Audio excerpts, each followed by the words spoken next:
Relation का means होता है, रिलेशन आपको पता है कि फॉर्मूले में ये किस तरह से एक दूसरे से कनेक्टेड है। यहाँ पे कोई रिलेशन वो थोड़ी निकालना है कि किसी का जैसे चाचा लगते हैं या नाना लगते हैं, ऐसा नहीं रिलेशन निकालना। माय डियर स्टूडेंट, आज हम स्टार्ट करने वाले वैद्युत धारा मीन्स इलेक्ट्रिक करंट का सेकंड लेक्चर। क्या था, फर्स्ट लेक्चर में हमने कुछ इसके बेसिक और कुछ थ्योरियां कर ली थी। आज हम करने वाले जो हमने पिछले लेक्चर में किया था उससे नेक्स्ट टॉपिक।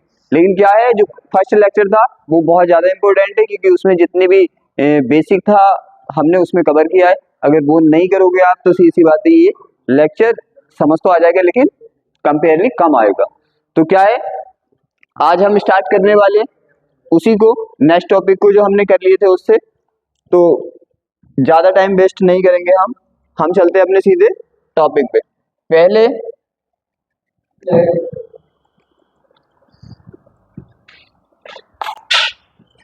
क्या था कि हमने क्या क्या कर लिया था, आपको याद है?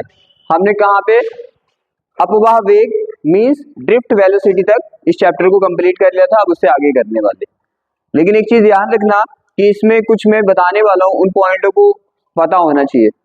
अगर उन्हें पता नहीं होगा तो सीधी सी बात है, अप्लाई करने में बहुत दिक्कत आएगी।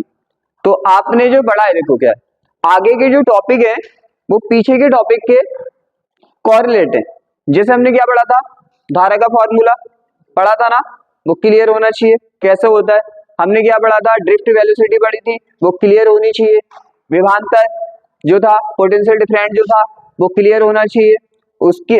और वायर के अंदर जो क्या था जनरेट हो रहा था हमारा इलेक्ट्रिक फील्ड, वो क्लियर होना चाहिए। इसका मीन्स जो इसके छोटे छोटे बेसिक है वो एकदम क्लियर होने चाहिए कि किसी भी कंडक्टर के अंदर, किसी भी, चाहे वो कंडक्टर वायर है किसी भी फॉर्म में, कि उस कंडक्टर के अंदर किस किस क्वालिटी की चीजें होती है, वो चीज क्लियर होनी चाहिए जो फर्स्ट लेक्चर में हमने की थी। उससे आगे क्या करते हैं, ड्रिफ्ट वेलोसिटी मींस अपवाह वेग तक हमने कर लिया था। आगे करने वाले हम श्रांति काल, फैटिग टाइम। अब देखो होता क्या है, इसको क्या बोलते हैं, एक नाम और है उसका, रिलैक्सेशन टाइम, विश्राम काल। एक तो बोलते हैं इसको क्या, श्रांति काल, फैटिग टाइम और रिलैक्सेशन टाइम। अब यहाँ पे इसको देखने से पहले हम इसका बेसिक करेंगे कि क्या होता है ये।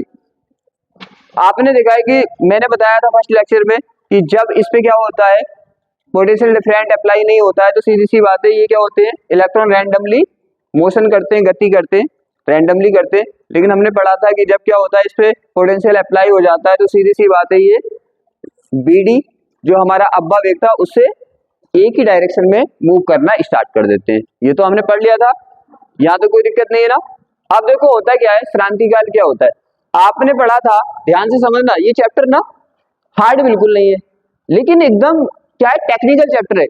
हमने क्या पढ़ा था, ध्यान करो, हमने पढ़ा था, देखो मैं बड़ा बनाता हूं इसीलिए आपको समझ आना चाहिए। ऐसे मान लो इस चैप्टर के अंदर जो आगे हम पोर्शन में लगाने वाले सबको यहीं पे नोट करा देता हूं, जिससे आपको दिक्कत नहीं आए, क्या क्या आपका क्लियर होना चाहिए। मान लो ये हमारे पास वायर है, वायर बड़ा इसलिए बना रहे हो, अब सब चीज आपको समझ आनी चाहिए।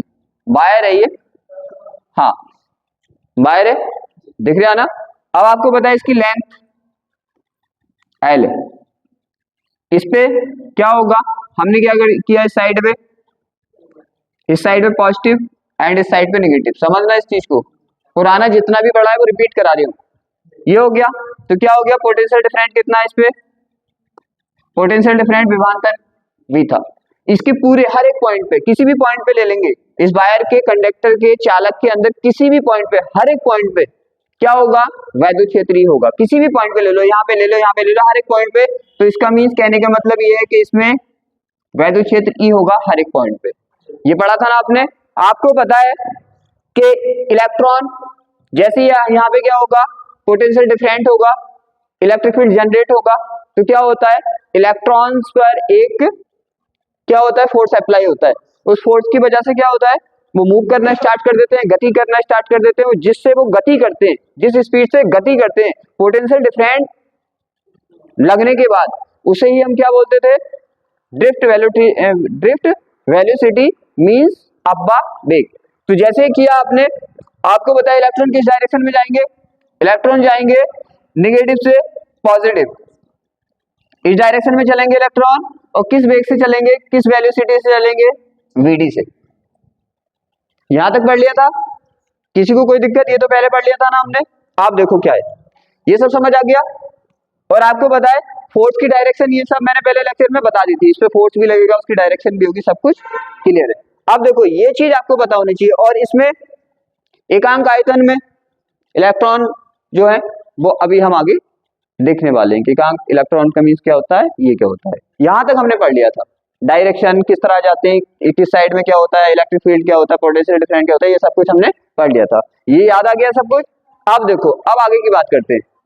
यहाँ पे क्या होगा आपको पता है, यहाँ पे इसकी वायर के अंदर क्या होगा, इस तरह से धनायन लगे, ये भी पढ़ा था ना आपने, याद करो। पूरे वायर में, मैं तो बस इस पार्ट में बना रही हूँ, पूरे वायर में क्या होंगे, धनायन धनायन लगे होंगे, लगे होंगे ना।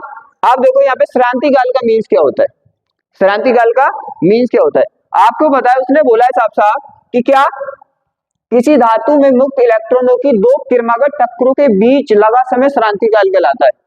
तो हमें समझना है कि टक्करें होती कहाँ हैं, किरमागत बोलते किसको है, तभी तो समझ आएगा।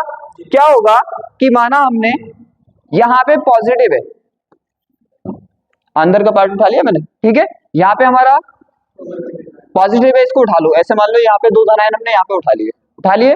अब क्या हुआ, यहाँ पे ये पॉजिटिव है, तार के वायर के अंदर की बात चल रही है, और यहाँ पे ये पॉजिटिव है, ये पॉजिटिव है ना, इन तीनों को हमने तार के बाहर ले लिया।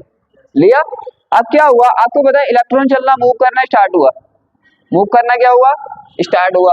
आपको पता है मूव करेगा, और किसके डायरेक्शन के अकॉर्डिंग मूव करेगा, माइनस से प्लस की ओर, तो इस साइड को मूव करेगा ना, करेगा मूव। तो जब मूव करेगा तो क्या करेगा, इससे टकराएगा, फिर टकराने के बाद क्या होगा, जब टकराएगा तो वेलोसिटी जीरो हो जाएगी ना, जीरो। फिर टकराएगा, इससे टकराया, फिर वेलोसिटी फिर आगे चलना स्टार्ट करेगा। तो जब इससे यहाँ पे देखो वेलोसिटी कितनी होगी इसकी, जीरो होगी, क्योंकि आया, जैसे मान लो आप चल रहे हो और आप चलते चलते किसी खंबे से टकरा गए, तो क्या होगा, आप रुक जाओगे, फिर क्या करोगे, फिर आप स्पीड बढ़ाना स्टार्ट करोगे। तो इसी तरह से ये करता है, यहाँ पे चलाइए, चलने के बाद यहाँ पे स्पीड बढ़ाई, फिर यहाँ पे टकराया, फिर जीरो हो गई स्पीड, फिर आगे चला, फिर जीरो हो गया, फिर चला। तो यहाँ पे क्या होगा, यहाँ पे ये पहुंचा, तो देखो एक टक्कर कहाँ पे हुई इसकी, यहाँ पे हुई, एक टक्कर कहाँ पे हुई, यहाँ पे हुई, तो दो टक्करें हो गई ना लगातार। कितनी टक्कर हुई, दो टक्कर। किरमागत का मतलब होता है कंटिन्यू, लगातार। पहली टक्कर यहाँ पे की इसने, दूसरी टक्कर यहाँ पे की इसने। अब दो टक्करों का बीच जो समय ले रहा है, मतलब पहली टक्कर यहाँ पे हो रही है इसकी, और दूसरी टक्कर यहाँ पे हो रही है, इन दो टक्करों के बीच का जो टाइम है उसी को क्या बोलते हैं, श्रांति काल। तो इसको क्या बोल देंगे, यहाँ पे जो लगा टाइम है श्रांति काल, इसे दिखाते हैं टो से। बात समझ आ गई। श्रांति काल किसे कहते हैं, जब इलेक्ट्रॉन मूव करता है तो दो टक्करें जो लगातार करेगा, उसमें जो बीच में टाइम लगेगा वो क्या है, वो देखना पड़ेगा अभी। यहाँ पे पहले इसकी डेफिनेशन समझ लो, इसे किसे दिखाते हैं, इसे दिखाते हैं टॉ से। कोई दिक्कत, बात तो समझ आ गई। कौन सा, क्रांति नहीं होता, श्रांति होता है। अच्छे खासे पढ़े लिखे हो तुम, श्रांति काल कहलाते हैं। समझ तो आगे श्रांति काल क्या होता है, दो लगातार टक्करों के बीच लगा जो समय होता है उसको श्रांति काल कहते हैं। किसी को यहाँ पे कोई दिक्कत, समझ आ गया, बताना मुझे। वायर के अंदर, किसी कंडक्टर के अंदर पोटेंशियल डिफरेंट जनरेट होने के बाद किस वेलोसिटी से चलता है वो इलेक्ट्रॉन, अभी तो बता रही हूँ मैं कितनी देर से, वीडी से, हवा वेग से, सामने लिख रखा है देखो, वीडी से चलता है। तो ये समझ आगे क्या होता है, दो टक्करों के बीच लगा समय होता है। अब यहाँ पे क्या लिखा है उसने, यहाँ पे देखो, किसी धातु में मुक्त इलेक्ट्रॉनों की दो किरमागत टक्करों के बीच लगा समय श्रांति काल कहलाता है। शायद समझ आ गया होगा। उसने बोला है the time taken between two इसे कहते हैं सेकेंडियल होता है ये। तो क्या होता है, colligation of free electrons in a metal is called the, यहाँ पे रिलैक्सेशन टाइम होता है। ये क्या होता है, रिलैक्सेशन। कभी कभी क्या होता है, किसी वर्ड को अंदर से रुक जाता है, कोई नहीं, यहाँ तक समझ आ गया? ये हो गया, तो हमारा क्रांतिकाल हो गया। आप देखो आगे के टॉपिक में यहाँ पे क्या क्या यूज होने वाला है, ये सब यूज होने वाले। क्या आपको पता है किसी भी कंडक्टर के अंदर क्या होगा, किसी भी कंडक्टर के अंदर क्या होगा, ई होगा, लेंथ एल होगी, उसके पोटेंशियल डिफरेंस V होगा, इसके क्रांतिकाल कितना होगा, क्रांतिकाल कितना होगा, क्रांतिकाल तो होगा ना, क्रांतिकाल तो होगा, और अनुप्रस्थ क्षेत्रफल कितना होगा इसका, A होगा।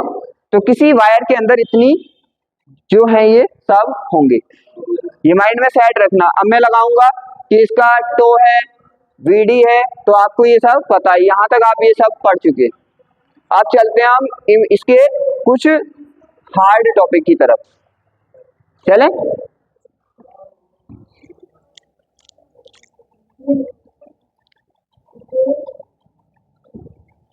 अब देखो, अब करना है विद्युत धारा तथा अववाह वेग में संबंध। तो क्या करना है, relation between the electric current and drift velocity. इनमें हमें क्या निकाला है, रिलेशन। रिलेशन का मीन्स होता है, रिलेशन आपको पता है कि फॉर्मूले में ये किस तरह से एक दूसरे से कनेक्टेड है। यहाँ पे कोई रिलेशन वो थोड़ी निकालना है कि किसी का जैसे चाचा लगते हैं या नाना लगते हैं, ऐसा नहीं रिलेशन निकालना है। ये निकालना है कि ये एक साथ किस फॉर्मूले में कैसे लगे, वो बोलते हैं रिलेशन। अब देखो यहाँ पे क्या होगा, आपका फंडा क्या है, सीधा सा फंडा है। पहले डायग्राम बना लो इसका, पहले डायग्राम बना लो। डायग्राम बनाने के बाद जो भी उसमें डायग्राम में आपको दिख रहा है आप लिख दो, जो जैसे मैंने लिखा अपनी लैंग्वेज में, मेरी लैंग्वेज में लिख दो। आप अपनी भी लैंग्वेज में लिखना चाहते हो अपनी लैंग्वेज में लिख दो, उसमें कोई भी दिक्कत वाली बात नहीं, बस हमें तो जो डायग्राम में दिखता है वो लिखना है।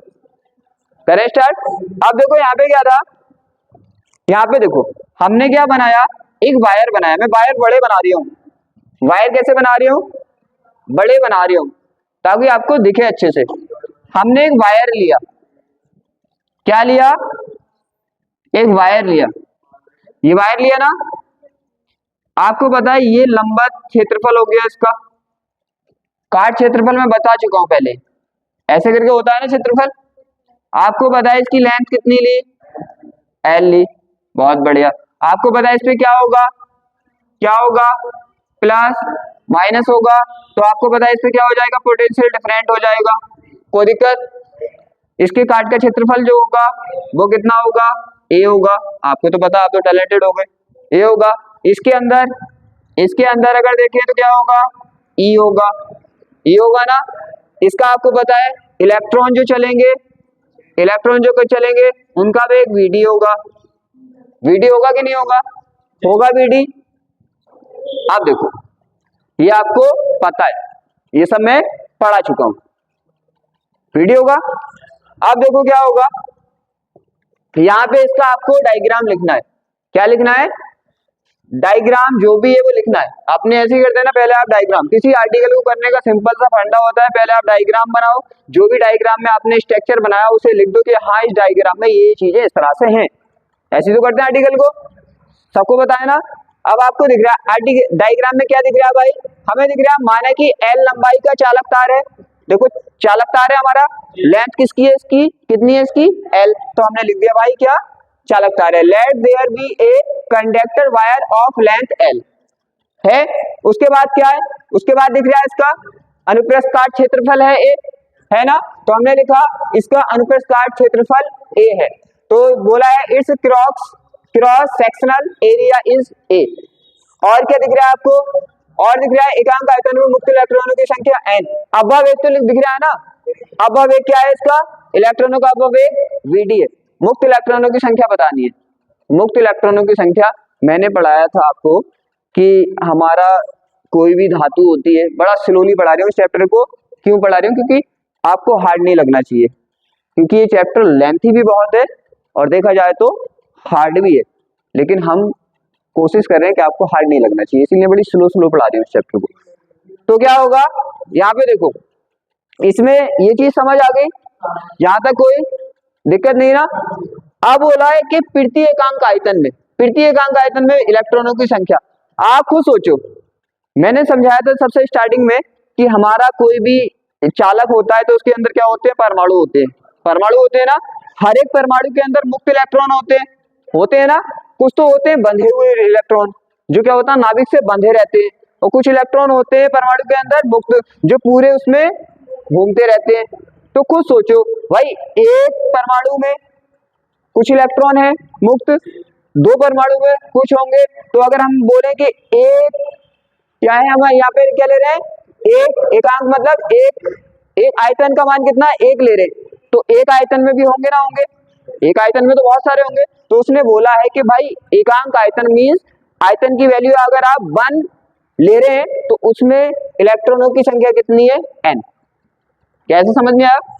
चलो प्रैक्टिकली कर लो। ये है आपका, अगर ऐसे समझ में आया तो प्रैक्टिकली कर लो इसको। कोई नहीं, कहाँ पे थे हम, यहाँ पे थे ना।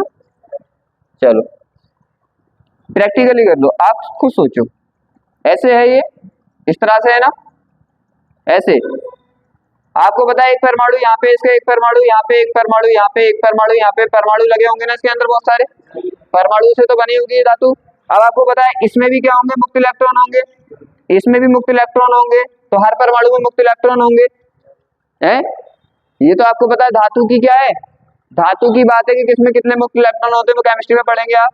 तो सब में परमाणु, हर एक परमाणु मुक्त इलेक्ट्रॉन होंगे। मैंने बोला 1 वॉल्यूम में, कितने में, वॉल्यूम का मान कितना ले रहा हूँ, 1, तो 1 वॉल्यूम लिया मैंने बोला 1 वॉल्यूम में इलेक्ट्रॉनों की संख्या n है। अब तो समझ आ गया, एक परमाणु होंगे तो एक वॉल्यूम का मान कितना ले लिया, 1। उसमें मैंने देखे तो मैंने बोल दिया कि भाई इसमें n है, तो इसमें कितने इलेक्ट्रॉन है, n। यहां तक किसी को दिक्कत नहीं है ना। आप देखो अब क्या है, डायग्राम के बाद हमारा इंट्रो हो गया, अब हम उसके बाद आर्टिकल को करना स्टार्ट करते हैं। अब पिछली चीजें रिपीट होनी स्टार्ट होने वाली। यहां तक किसी को हार्ड तो नहीं लग रहा, हार्ड लगेगा भी नहीं, समझ के पढ़ोगे तो बिल्कुल भी हार्ड नहीं लगेगा। अब आपको पता है क्या, देखो उसने बोला है t सेकेंड में इलेक्ट्रॉन द्वारा ले जाया गया आवेश क्यों हो। उसने बोला है कि इलेक्ट्रॉन क्या कर रहे हैं, कितने आवेश को t सेकेंड में क्यों आवेश ले गए। तो आपको पता है कि t सेकेंड में प्रवाहित आवेश q है, तो धारा का मान कितना आता है, पढ़ लिया ना आपने, I = Q/T, यही तो आएगा। तो धारा कितनी होगी, कितनी होगी, ये तो कर लिया, इसमें क्या डाउट वाली बात है। आपको पता है प्रवाहित आवेश कितना, गया आवेश कितना है, गया हुआ आवेश Q गया, कितने टाइम में, T, तो धारा कितनी होती है, तो सबसे पहले पढ़ा था आपने I = Q/T। यहां तक किसी को कोई दिक्कत नहीं ना। अब उसने बोला t सेकेंड में तार के अनुप्रस्थ परिच्छेद से गुजरने वाले इलेक्ट्रॉनों की संख्या। अब इस चीज को समझो आप, ठीक है, इलेक्ट्रॉनों की संख्या। अब उसने बोला है अनुप्रस्थ परिच्छेद तो जानते हो आप, ये जो मैंने बोला था क्या, यो इसका क्या होता है, बिल्कुल जस्ट खड़ा हुआ क्षेत्रफल जो होता है, सबसे पहले वीडियो में हम कर चुके हैं क्लास में, कि इस तरह से जो एकदम खड़ा क्षेत्रफल होता है उसे क्या कहते हैं, परिच्छेद क्षेत्रफल। यहां तक किसी को दिक्कत नहीं ना। तो उसने बोला है क्या, t सेकेंड में, अब भाई उसने बोला है t समय में, यहाँ पे खुद सोचो t टाइम में आवेश गया है। अब ये देखो, ये क्या हमारा अनुप्रस्थ क्षेत्रफल है ना, क्या होंगे, क्या होगा, आवेश इसके अंदर इस तरह से तो फ्लो हुआ होगा ना, आवेश गया होगा। जब आवेश गया होगा तो सीधी सी बात है इलेक्ट्रॉन भी तो गए होंगे ना। तो उसने बोला है कि भाई t सेकेंड में क्यों आवेश निकल गया, इसमें कितना आवेश निकला, क्यों आवेश निकला, तो इलेक्ट्रॉन कितने निकले हैं, इलेक्ट्रॉन तो, क्योंकि आवेश को लेकर कौन जाता है, इलेक्ट्रॉन। तो सीधी बात है, जब t सेकेंड में क्यों आवेश गया है तो इलेक्ट्रॉन भी तो कुछ गए होंगे। तो उसने बोला t सेकेंड में जो इलेक्ट्रॉन गए हैं वो कितने हैं, t सेकेंड में गए इलेक्ट्रॉनों की संख्या देखो कितनी होती है, t सेकेंड में इलेक्ट्रॉनों की संख्या आती है हमारी, यहीं पे लिख देता हूं मैं, n a v d t। किसकी संख्या है ये, n क्या है आपका, n के एकांक आयतन में इलेक्ट्रॉनों की संख्या, एकांक है ना, और a परिच्छेद का क्षेत्रफल, vd जिस वेग से चल रहे हैं, t टाइम। तो ये समझ आ गया क्या है, बस ये फॉर्मूला तो आपको याद करना पड़ेगा। ये क्या है, उसने बोल दिया भाई इतने इलेक्ट्रॉन जा रहे हैं, इससे कितने इलेक्ट्रॉन जा रहे हैं, NaVdT इतने इलेक्ट्रॉन इससे t सेकंड में निकले हैं जब Q आवेश गया था। यहां तक किसी को डाउट? आगे देखो, ये हो गया। फिर उसने बोला है भाई हमारे पास क्या आ गया, क्या आ गया हमारे पास? इलेक्ट्रॉनों की संख्या आ गई। इलेक्ट्रॉनों की संख्या क्या आ गई? आपने पढ़ा था पीछे, याद करो कि हम इलेक्ट्रॉनों की संख्या को n से दिखाते हैं ना। तो यहाँ पे इलेक्ट्रॉनों की संख्या कितनी है? NaVdT। क्या ये नहीं है यहाँ पे? है ना इलेक्ट्रॉनों की संख्या, ये है। तो अब एक बात बताओ, t सेकंड में गुजरने वाला आवेश, जब t सेकंड में इलेक्ट्रॉन गए होंगे तो आवेश भी लेके गए होंगे ना। तो उसने बोला है कि t सेकंड में इलेक्ट्रॉन तो इतने निकल गए, तो आवेश कितना लेके गए? तो आवेश कैसे निकालते हैं इलेक्ट्रॉन वाला? याद करो, फर्स्ट चैप्टर में किया था कि आपने Q is equal to Ne, इससे निकालते हैं इलेक्ट्रॉन का आवेश, याद है ना। Ne से तो निकालते हैं। इलेक्ट्रॉन का नंबर कितना है अपने पास? ये है। और E इसका क्या है? E एक इलेक्ट्रॉन पे चार्ज। इसको हम ऐसे भी लिखते थे और इसको हम क्या लिखते थे? याद करो, चार्ज को यहाँ पे Q लिख लेते थे। क्या लिख लेते थे? Q लिख लेते थे। तो आप Q लिख के भी यूज कर सकते हैं, लेकिन हमें पता है भाई इलेक्ट्रॉन के लिए Q की वैल्यू E के बराबर होती है, तो इसलिए हमने क्या लगा दिया? E लगा दिया। तो ये क्या लिखते हैं? मैंने बताया था यहाँ पे लिख लेते Q total is equal to N और यहाँ पे Q। Q क्या है? Q है हमारा एक इलेक्ट्रॉन पे चार्ज। कोई दिक्कत यहाँ पे? तो चार्ज कितना आएगा? चार्ज हम किससे निकालेंगे? Q is equal to Ne से। Ne से निकालेंगे। N कितना है अपना? N सामने लिख रखा है, अभी निकाला था हमने। कितना है? NaVdT। ठीक है, और यहाँ पे क्या आ जाएगा तुम्हें बताइए? तो N की वैल्यू रख दी हमने और E। तो ये किसकी वैल्यू आ गई? Q की वैल्यू आ गई। अब देखो, अगर आपको मीन्स पता है, आपको मीन्स पता है भाई ये N क्या होता है, A क्या होता है, Vd क्या होता है, T क्या होता है, E क्या होता है, तो कोई भी दिक्कत नहीं आएगी। आप फॉर्मूला लगा दोगे कि हाँ इस तरह से होता है। अब ये हो गया। अब आपको क्या निकालना है? अब देखो आपके पास क्या आ गया? Q आ गया। क्या आ गया? Q आ गया। अब अभी अभी आपने क्या किया था? अभी आपने क्या किया था? सबसे पहले आपने क्या बनाया था? क्या बनाया था सबसे पहले? सबसे पहले आपने धारा का फॉर्मूला बनाया था ना। क्या था? I इज इक्वल टू क्या था? Q अपॉन T था ना। Q अपॉन T था, तो इसे क्या मान लिया हमने? इक्वेशन 1 मान लिया। 1 मान लिया, ये 1 मान लिया ना, कोई दिक्कत तो नहीं है। आप देखो आगे, अब क्या मैं इस इक्वेशन में Q की वैल्यू रख सकता हूं? क्या मैं इस Q को उठा के यहां पे रख सकता हूं?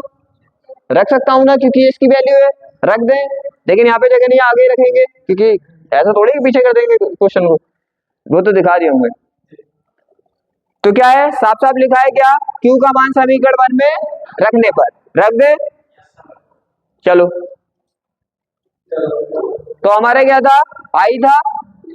Q की वैल्यू कितनी आ गई? NaVdT upon T। T से क्या हो गया? T कैंसिल हो गया, तो I इज इक्वल टू क्या हो गया?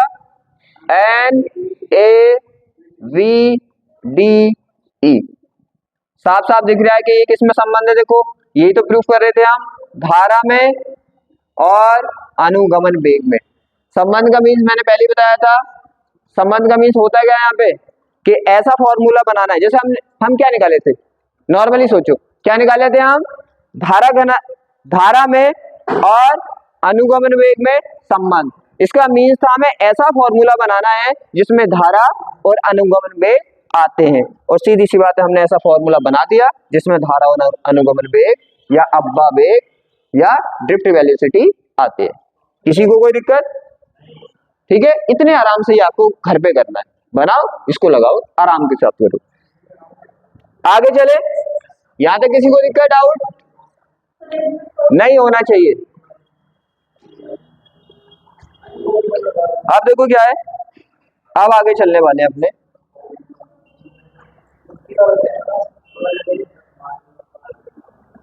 चलिए नहीं दिया। अब आता है प्रतिरोध। क्या आता है? प्रतिरोध, प्रतिरोध मैंने बताया था आपको, प्रतिरोध क्या होता है, पहली क्लास में बताया था। रोकने वाला, रोकने वाला जो होता है कौन होता है, प्रतिरोध होता है। आपको बताया था, जस्ट रिवाइज करा देता हूं। देखो हमने देखा था कि क्या था, इस तरह से कुछ था, जो भी था वायर था, है? तो क्या था यहाँ पे आपको पता है, आपने क्या किया था, पोटेंशियल डिफरेंस जनरेट किया था, इस पे प्लस माइनस हुआ था, तो जनरेट किया था ना। जब जनरेट हुआ था V, तो यहाँ पे आपको पता है कि इलेक्ट्रॉन ने मूव करना स्टार्ट किया था, मूव करना स्टार्ट किया था किस वेलोसिटी से, VD से। और जब ये मूव कर रहे थे, अभी बिल्कुल देखा था आपने, अभी देखा था ना, जब ये मूव कर रहे थे तो परमाणु ने रोक रहे थे, ये चले, परमाणु ने रोका, फिर रुक गए, फिर चलना स्टार्ट किया, फिर परमाणु ने रोका, रुक गए। तो इलेक्ट्रॉनों को आवेश को बहने में, आवेश को बहने में मीन्स धारा को चलने में जो रुकावट आती है, उसी को क्या बोलते हैं, प्रतिरोध बोलते हैं। कोई दिक्कत, सिंपल सी बात है, धारा चल रही थी, अभी देखा था हमने, तो क्या बोलते हैं उसको, प्रतिरोध बोलते हैं। अब देखो विभवांतर कितना लग गया इस पे, पोटेंशियल कितना V, माना इस पे प्रतिरोध कितना है, इसका प्रतिरोध कितना है R, और धारा, धारा कितनी बह रही है इसमें, माना कि इसमें धारा I एम्पियर फ्लो हो रही है, अंदर ही बनाया था उसको, कितनी I एम्पियर फ्लो हो रही है, I एम्पियर फ्लो हो रही है ना। तो अब हमें प्रतिरोध निकालना है, पोटेंशियल डिफरेंस कितना है, विभवांतर कितना है चालक सिरों के बीच, वायर के B, प्रतिरोध रोकने वाला कितना है R, धारा कितनी फ्लो हो रही है I। तो हमें निकालना है प्रतिरोध, क्या निकालना है, प्रतिरोध। थ्योरी तो लिखना आता है ना आपको, क्या किया हमने, देखो V और I, क्या किया, V और I को रेशियो में लगा दिया, क्या बन गया, प्रतिरोध। इसी को क्या कहते हैं हम, प्रतिरोध R कहते हैं। बात समझ आ रही है, सिंपल सी बात है, ये थ्योरी बनानी मैंने बहुत अच्छे से सिखाई है आपको। क्या किया हमने, V को और I को उठाया और रेशियो में लगा दिया, और क्या बन गया, प्रतिरोध। अब जो यहाँ पे जैसे जैसे किया वैसे वैसे हमने लिख दिया, क्या दिख रहा है आपको, प्रतिरोध क्या है, तो हमें साफ साफ दिख रहा है भाई, प्रतिरोध जो है वो V का और I का अनुपात है, अनुपाती तो है प्रतिरोध, अनुपात है, तो हमने वही लिखा है, देखो क्या लिखा है, देखो विद्युत प्रतिरोध, इलेक्ट्रिकल रेजिस्टेंस क्या है हमारा, विद्युत विभवांतर तथा विद्युत धारा के अनुपात को उस चालक का विद्युत प्रतिरोध कहते हैं। यही तो है, देखो V के और I के अनुपात को, रेशियो को ही क्या बोलते हैं हम, विद्युत प्रतिरोध बोलते हैं।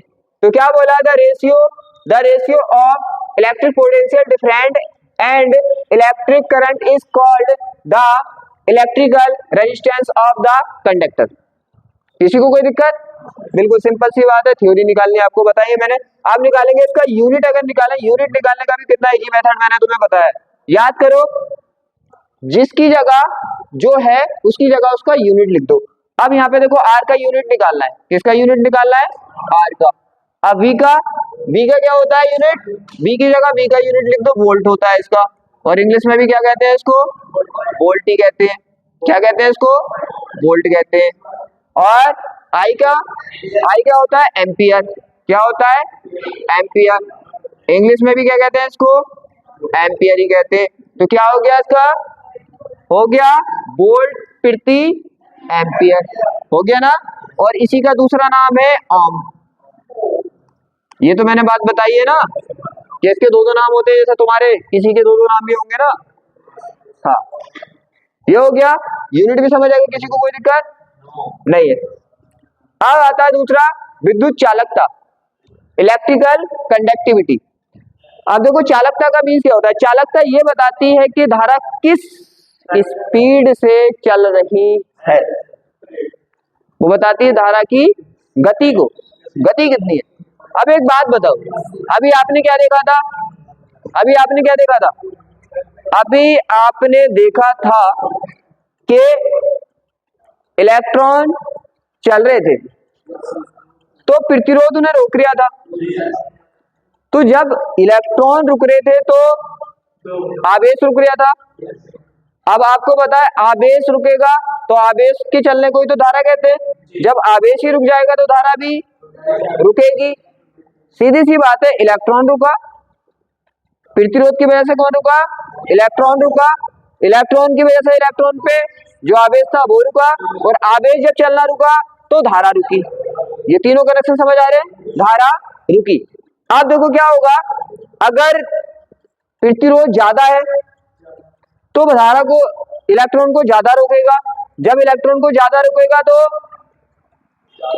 आवेश कम फ्लो होगा, कम जाएगा, और जब आवेश कम जाएगा तो धारा भी कम जाएगी।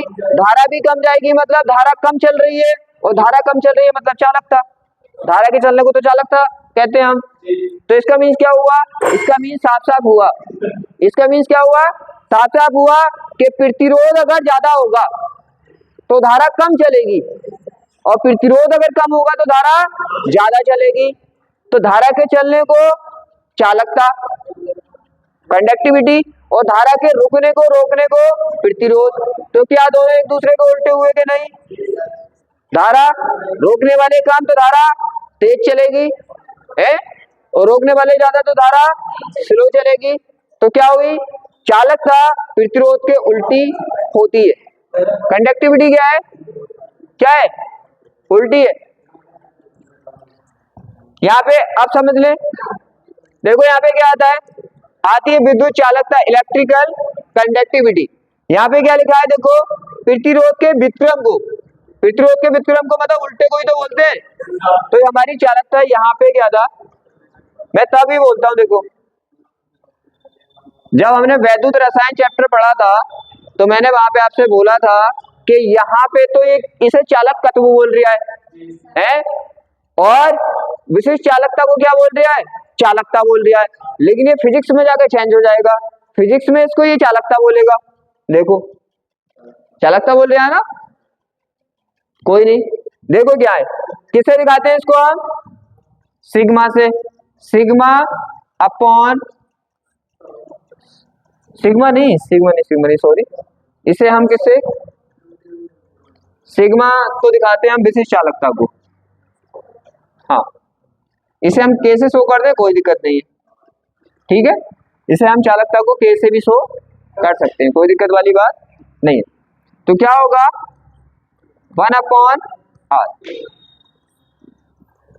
तो क्या है, देखो साफ साफ दिखा है, चालकता क्या है? चालकता प्रतिरोध की उल्टी है, या प्रतिरोध चालकता का उल्टा है। हमने देखा, सोचा, फील किया और फिर लिख दिया क्या कि क्या विद्युत प्रतिरोध क्या है? विद्युत प्रतिरोध के व्युत्क्रम को, देखो उल्टे को, प्रतिरोध को उल्टे को ही क्या बोल रहे हैं? प्रतिरोध को क्या किया? उल्टा कर दिया, और इसी को क्या बोल दिया? चालकता। तो हमने ये लिखा है, देखो प्रतिरोध के व्युत्क्रम को मींस उल्टे को विद्युत चालकता कहते हैं। कोई दिक्कत? अब इसका मात्रक क्या हो जाएगा, यूनिट क्या हो जाएगा? जब आर उल्टा हो गया तो इसका मात्रक भी क्या हो जाएगा? उल्टा। तो यहाँ पे देखो, तुम्हें उल्टा सीधा करने की जरूरत नहीं, मात्रक तो बिल्कुल साफ सीधा सीधा निकालो आप। यहाँ पे है ना, इसका मात्रक निकालना है आपको। तो मैंने तो ये बताया आपको, जिसका मात्रक निकालना है दूसरी साइड वालों में, उसकी जगह उसका मात्रक लिख दो आप। इसका मात्रक क्या आ गया? 1 का तो 1 ही आएगा। इसका क्या आ गया? ओम। क्या आ गया? ओम आ गया। अब ओम को, ओम की पावर क्या है? तुम्हें पता हर एक की पावर कितनी होती है? 1 होती है ना, तो 1 है। और आपने कैलकुलेशन में पढ़ा है, जब नीचे वाली पावर ऊपर जाती है तो साइन क्या हो जाता है? चेंज हो जाता है। तो ओम बिल्कुल नहीं, सही नहीं दिख रहे यहाँ पे लिख देते हैं। K इज इक्वल टू 1 क्या हो जाएगा? ओम हो जाएगा। और ओम की पावर कितनी होगी? 1, क्योंकि सबकी 1 तो सबकी पावर होती है। जब ऊपर लेके जाओगे तो क्या हो जाएगी? ओम की पावर -1। तो मीन्स ओम इसे बोलते हैं इनवर्स। तो क्या होगा? Ohm inverse. किसी को यहाँ पे कोई दिक्कत नहीं है ना? आगे देखो, यहाँ तक क्लियर है? अब यहाँ पे अब आता है ओम का नियम। यहाँ पे रियल में तो क्लियरिटी यहाँ पे आएगी अपनों को कि क्या होता है ओम का नियम। ओम का नियम क्या होता है? आपने क्या फील किया था अभी, क्या महसूस किया था चैप्टर में? स्टार्टिंग में क्या पढ़ा था आपने? याद करो। याद करो, याद कराता हूं। देखो स्टार्टिंग में क्या किया था, क्योंकि कोई भी चीज को हम रटेंगे थोड़े, किसी भी चीज को रटेंगे थोड़ी, रट कैसे जाएगा फिजिक्स? अगर रटता तो सीधी सी बात है सब रट लेते घर पे ही। यहाँ पे हमने देखा था, देखो एकदम करेक्ट करना है चीज को, पढ़ चुके हो आप। यहाँ पे प्लस, यहाँ पे माइनस, जैसे ही आपने प्लस माइनस लगाया क्या हुआ, पोटेंशियल जनरेट हुआ। विभवांतर लगाना, जैसे ही विभवांतर लगा वैसे ही इलेक्ट्रॉनों ने क्या किया, फ्लो करना, चलना स्टार्ट किया ना। याद करो पहले ये किया था, जब तक पोटेंशियल डिफरेंट नहीं था, विभवांतर नहीं था, तो इलेक्ट्रॉन रैंडमली चल रहे थे, एक डायरेक्शन में जा ही नहीं रहे थे, नहीं जा रहे थे ना। जैसे ही हमने पोटेंशियल डिफरेंट लगाया, उन्होंने वैद्युत क्षेत्र के विपरीत चलना स्टार्ट कर दिया, और जैसे ही इलेक्ट्रॉनों ने चलना स्टार्ट कर दिया, आवेश का फ्लो स्टार्ट हो गया, आवेश प्रवाहित होना स्टार्ट हो गया, और आवेश प्रवाह को ही, फ्लो को ही क्या बोलते हैं, धारा बोलते हैं। इसका मतलब धारा चलनी स्टार्ट हो गई। तो मेन अगर टॉपिक पे जाए तो हमने देखा कि विभवांतर की वजह से धारा चली है। बात समझ आई ना? क्योंकि विभवांतर नहीं लगा था तो धारा नहीं चल रही थी। हमने क्या किया, विभवांतर लगाया, विभवांतर की वजह से क्या हुआ, वैद्युत क्षेत्र हुआ, वैद्युत क्षेत्र की वजह से इलेक्ट्रॉनों पे बल लगा, इलेक्ट्रॉन पे बल लगने की वजह से उन्होंने चलना स्टार्ट किया, और उनके चलने की वजह से धारा बहना स्टार्ट हुई। तो इसका रीजन कौन हुआ धारा का, विभवांतर। विभवांतर हुआ ना। तो अगर विभवांतर कम तो धारा कम, क्योंकि आपको पता है विभव कम तो ई कम, पोटेंशियल डिफरेंट कम तो ई कम, ई कम तो एफ कम, जब एफ कम तो जब इलेक्ट्रॉनों पे कम फोर्स लग के, देखो ऐसे समझ नहीं आ रही होगा शायद। हमें पता है भाई E इज इक्वल टू क्या होता है, E इज इक्वल टू होता है V अपॉन L, होता है ना। और F इज इक्वल टू क्या होता है, QE। आप समझोगे आप, इलेक्ट्रॉन का चार्ज कितना होता है आपको पता है, Q E के बराबर होता है। तो क्या इलेक्ट्रॉन पे लगने वाला बल हम E लिख सकते हैं, क्योंकि इलेक्ट्रॉन का चार्ज E आ गया। अब समझो ध्यान से, हमने V को बढ़ाया, V की वैल्यू को क्या किया, इंक्रीज किया। तो आपको पता है EV क्या है, डायरेक्टली प्रोपोर्शनल है, अनुक्रमानुपाती है। इसका मतलब अगर V बढ़ाया तो E भी बढ़ेगा। जब E बढ़ेगा तो आपको पता है F क्या है, F क्या है, F भी क्या है इसके, E के directly proportional. Directly proportional means अनुक्रमानुपाती, मतलब आमने सामने। अगर V बढ़ा तो E बढ़ा, E बढ़ा तो F बढ़ा, और अगर F बढ़ा तो ये फास्टली चलेंगे, और जितनी फास्टली चलेंगे तो आवेश तेज जाएगा, और आवेश तेज जाएगा तो धारा तेज जाएगी। और अगर मैं V को कम कर दूं तो ये सब स्लो हो जाएंगे, तो धारा स्लो चलेगी। इसका मतलब क्या हुआ, V को जितना बढ़ाओगे धारा, और V को जितना घटाओगे धारा घटेगी। तो V के क्या है, ये अनुक्रमानुपाती है, V के अनुक्रमानुपाती है। तो हम क्या लिख सकते हैं, क्या हम ये लिख सकते हैं कि V क्या होता है, अनुक्रमानुपाती I। क्या लिख सकते हैं हम, क्या V क्या है, आपको पता है V बढ़ेगा तो I भी बढ़ेगी। तो दोनों क्या है, एक दूसरे के डायरेक्टली प्रोपोर्शनल मींस अनुक्रमानुपाती। ये तो मैं सिखा चुका हूं ना। अनुक्रमानुपाती का मतलब होता है आमने सामने, व्युत्क्रमानुपाती का मतलब होता है एक ऊपर तो एक नीचे। तो देखो दोनों, और क्यों बढ़ रहे, प्रैक्टिकली सीखा हमने, क्यों बढ़ रहे ना, दोनों बढ़ रहे। अब क्या होता है, अगर यहाँ पे इसको बराबर करना है, बराबर करना है तो क्या, बराबर करना है तो आपको बताए कोई कांस्टेंट लगाना पड़ेगा, आपको कांस्टेंट लगाना पड़ेगा ना, लगाना पड़ेगा। तो क्या होगा, सॉरी यहाँ पे नहीं, मेरा पढ़ाने पे तो मैं ध्यान चला गया, लिखने पे ध्यान नहीं गया। तो क्या होगा, R लगाना पड़ेगा। यहाँ पे जो है ना कांस्टेंट वो R है, और इसी को क्या बोलते हैं हम, प्रतिरोध। आपने देखा नहीं था R क्या था, प्रतिरोध। आपको पता है भाई, जब अनुक्रमानुपाती का साइन हटाओगे तो क्या करना पड़ता है, कोई कांस्टेंट लगाना पड़ता है, और यहाँ पे जो कांस्टेंट है वो क्या है, R। अब आते हैं इस पे, अब आते हैं ओम के नियम पे, समझ तो लिया ना। आप देखो, अगर मैं ऐसे करूं, इसको मैं इधर लेके जाऊं तो क्या होगा, I को इधर लेके जाऊं तो ये होगा R। ये क्या है, अभी आपने किया था, क्या नहीं किया था, ये किया था ना। तो हम ऐसे भी लिख सकते हैं इस ओम के नियम को, यहाँ पे जो लिखा है उस पर ज्यादा फोकस मत दो, सिंपल वाला लिखो।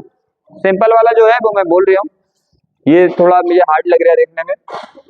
क्या करना है, क्या करना है आपको पता है, आपने सीख लिया कि विभव क्या होगा, विभव बढ़ेगा तो धारा,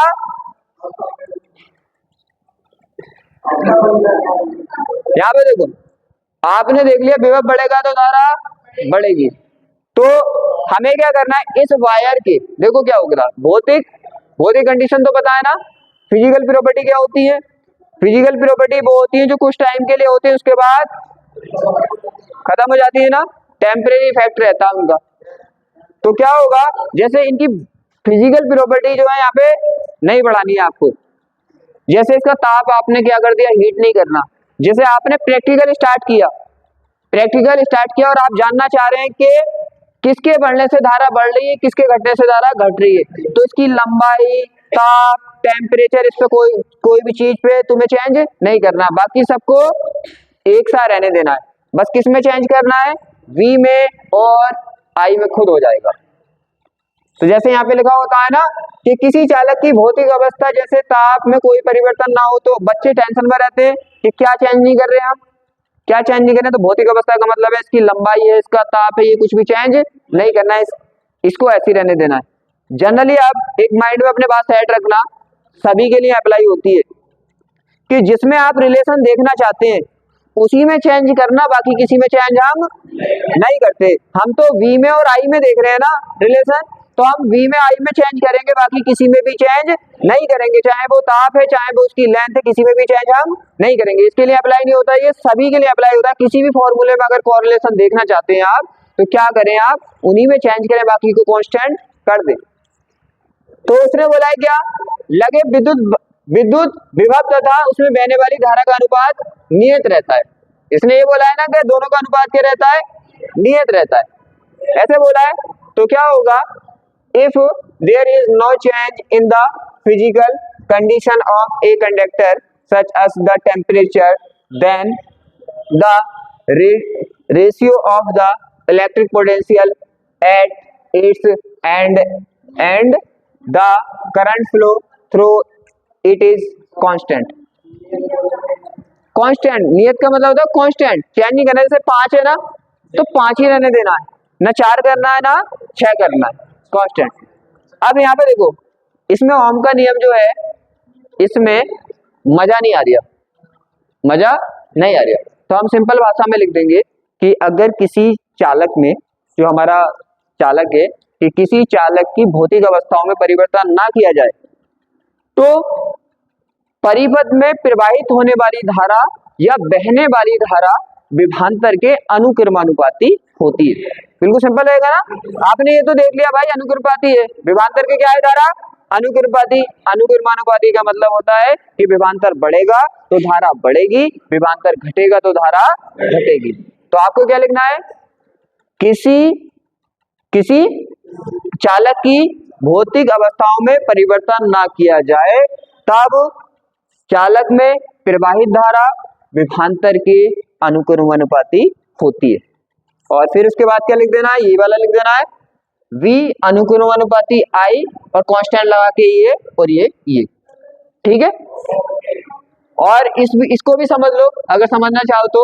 उसने बोला है कि विभव जो हमारा क्या है, विद्युत विभव है और I है, इनका अनुपात नियत रहता है, अनुपात नियत रहता है। अनुपात नियत का मतलब होता है, अगर जैसे मान लो किसी भी टाइम पे जैसे मान लो कि हमारा V कितना है, नियत का मतलब समझ लो, 1 मिनट लगेगा वरना आप कंफ्यूज रहोगे। जैसे मान लो फॉर एग्जांपल V है हमारा 8 है ना, तो हमारा भाई I है 2, I है कितना 2। अब हमने V को डबल कर दिया, तो आपको पता है जैसे जैसे V बढ़ेगा वैसे वैसे I बढ़ेगी, तो I भी क्या हो जाएगी, डबल हो जाएगी। अब उसने बोला है किसी भी टाइम पे अगर इन्हें डिवाइड करोगे तो एक ही वैल्यू आएगी। अब देखो पहले टाइम पे ये दोनों इस तरह से आप डिवाइड करो, 8/2 कितना आएगा 4।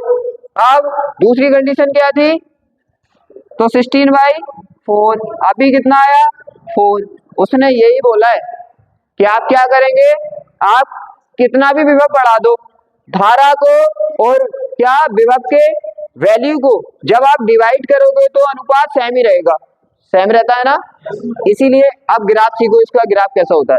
इसका जो ग्राफ होता है वो पैरेलल होता है, पैरेलल होता है। इसका मीन जैसे जैसे क्या होगा, धारा बढ़ेगी तो विभव दोनों एकदम बढ़ेंगे, धारा बढ़ेगी तो विभव भी बढ़ेगा। कोई दिक्कत, समझ आ गया। ये होता है ओम का नियम, जो मैंने बोला वो ज्यादा इजी रहेगा। और ये चाहो तो ये समझ तो लिया, कांस्टेंट का मीन्स क्या है, उसने ये बोला कि जितना विभव बढ़ेगा इतनी ही धारा बढ़ेगी, और दोनों को जब रेशियो निकालोगे तो हर बार सेम आएगा। आगे चलें, देखो समझाने की कोशिश मेरी इसलिए रहती है कि तुम्हें टेंशन नहीं होनी चाहिए, रटना कुछ नहीं पड़े। अब बनाना है आपको अव्वा वेग के आधार पर ओम का नियम बनाना है। अव्वा वेग क्या होता है, ओम का नियम क्या होता है, उससे क्या बनाना है आपको, कुछ ऐसा बनाना है, वो देखते हैं। अब आपको पता है, मैंने बोला इस चैप्टर को करना है तो एक डायग्राम तुम्हारे माइंडों में सेट होना चाहिए, एक ही डायग्राम बस। कौन सा, कौन सा, अभी जो बनाया था। देखो ये डायग्राम हो गया तो तुम्हारा चैप्टर में कोई भी दिक्कत है ये। और देखो मैं चाला कितना बड़ा बना रहा हूं, इसीलिए इसके विभवांतर potential difference V, length L, ये जो हमारा एरिया है कितना ए, इसमें जो ई क्या करेंगे बीडी से, इसमें वैद्युत क्षेत्र क्या होगा ई होगा। अब देखो इतना तुम्हें ये डायग्राम बिल्कुल क्लियर रखना है। और इसमें जो होता है हमारे क्या एकांक आयतन में, एकांक आयतन में मीन्स आयतन की वैल्यू 1 ले रहे हैं तो उसमें इलेक्ट्रॉनों का नंबर कितना होता है n होता है। ये वाला डायग्राम बार बार यूज होता है, ये तो कोई दिक्कत नहीं ना, समझ आ गया। अब देखो पहले क्या करना है हमें, पहले आपको पता है डायग्राम बना के इंट्रो देना है, फिर उसके बाद हमें करना है। तो इसका इंट्रो मैं नहीं दूंगा, खुद आप लिख सकते हो और सामने लिखा हुआ भी है, आप लिख सकते हो, सामने लिखा हुआ भी है, कोई दिक्कत। अब अभी आपने कुछ निकाला था, याद करो क्या निकाला था आपने, धारा निकाली थी ना, इलेक्ट्रिक करंट निकाला था। करंट जो निकाला था कितनी वैल्यू आई थी उसकी, भाई ये सब होगा, ये सब होगा तो धारा भी होगी ना, और धारा कितनी होगी वो अभी हमने निकाली थी, कितनी आई थी, I is equal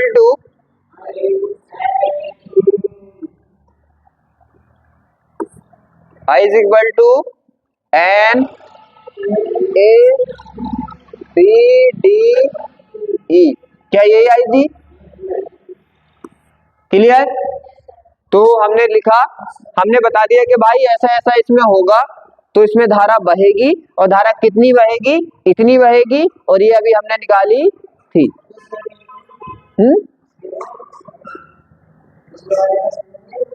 हाँ, क्योंकि जहां उसे खत्म किया था है वहां से ये शुरू है, वो एक कहावत नहीं है, जहां से तुम्हारी सोच खत्म होती है वहां से मेरी शुरू होती है, तो बिल्कुल सेम है, जहां वो खत्म हुआ था वहां से ये शुरू हो गया, ये हो गया। आप देखो क्या है, यहाँ तक दिक्कत। अब आगे चले, हमें क्या निकालना है, हमें अव्वा वेग के आधार पर ओम का नियम बनाना है, मतलब ड्राइवेशन अब क्या करना है, Ohm law based on drift velocity,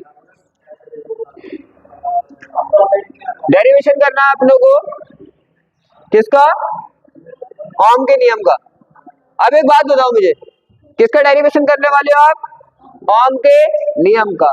ओम का नियम अभी आपने पढ़ा था ना, पढ़ा था ओम का नियम, उसी को बनाना है इसका मतलब।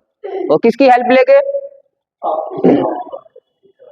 अव्वा वेग की, अव्वा वेग ड्रिफ्ट वेलोसिटी वीडी की हेल्प लेके बनाना है।